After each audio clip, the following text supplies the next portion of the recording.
any small thing, even though Carriacou is a small island, it has such a huge effect on the world because one small change can lead to everything, because with those mangroves it's preventing so many things from happening, and that can have a beneficial effect. And just planting anything in general helps carbon monoxide in the atmosphere. So even though it's a small amount, for one couple to do all of that is extraordinary.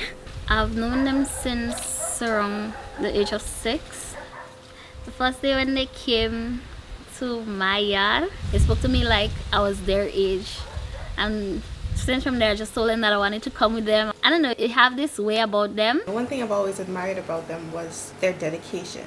It's like they moved here 30 years ago on a boat, and they settled down, and they've been working with advocacy before anyone else was. They were working with turtles before anyone else was. All the hatchlings we have releasing in this island is because of the efforts of the 2 directors. We're living in their home, so that upon itself is humbling.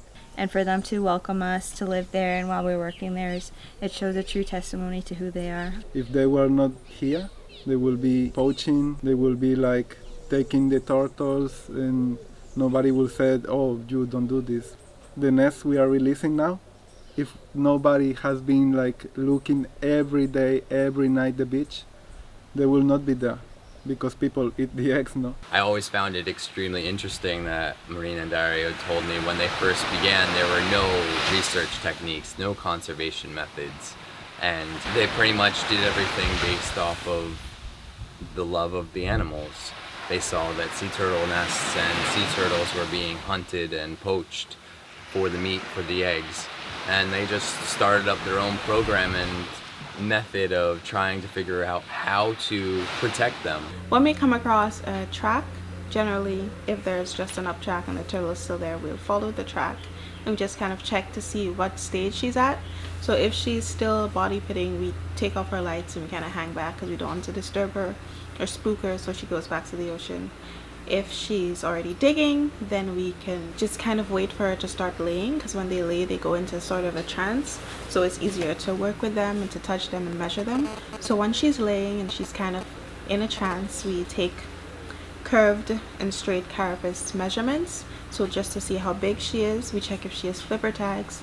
If she doesn't, we prepare to tag her, but we wait until after she finishes laying to actually put in the tags. We check if she has barnacles, we count them, we check for injuries or any other thing to note. Seeing the hatchlings go out to sea, knowing that yourself and Leo saw some of the turtles laying the eggs, and then for those hatchlings to be released at the end of the season. Okay, the first time I saw one nesting, it's like it could have been around 8 or so. I can't explain the experience, but it's like if you're a person and you're feeling empty, seeing something like that would just fool you up. It was a leatherback, and my first time I got to see a leatherback. It was exciting. When you see one leatherback in the real life, it really impacts you, because it's just amazing. It's like seeing the dinosaurs. It's just amazing experience, and you feel something very, very deep in you when you see this kind of animals. So my first hatchlings were 16 years ago on the beach in Kido Bay.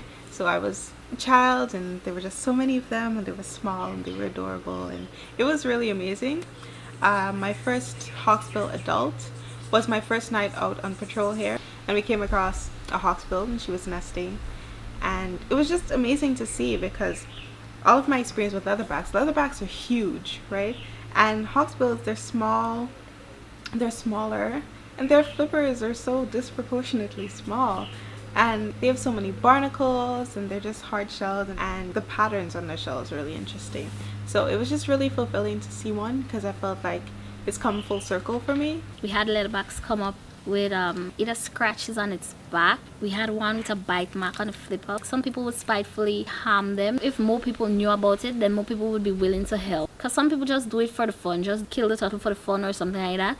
And as well, if they knew the dangers of eating the turtle meat, they need to be more educated on this kind of stuff. The Kido Foundation does so much.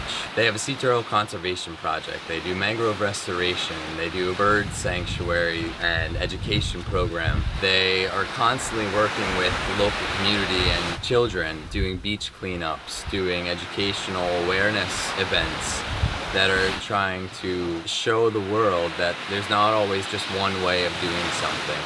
You can take these things and apply them into different opportunities back home, whether it be school or volunteer or just your own family. One person hears your experience and might be impacted by something you say. I'd like to say to Dario and Marina that they should never stop. They just inspire me so much in everything they do.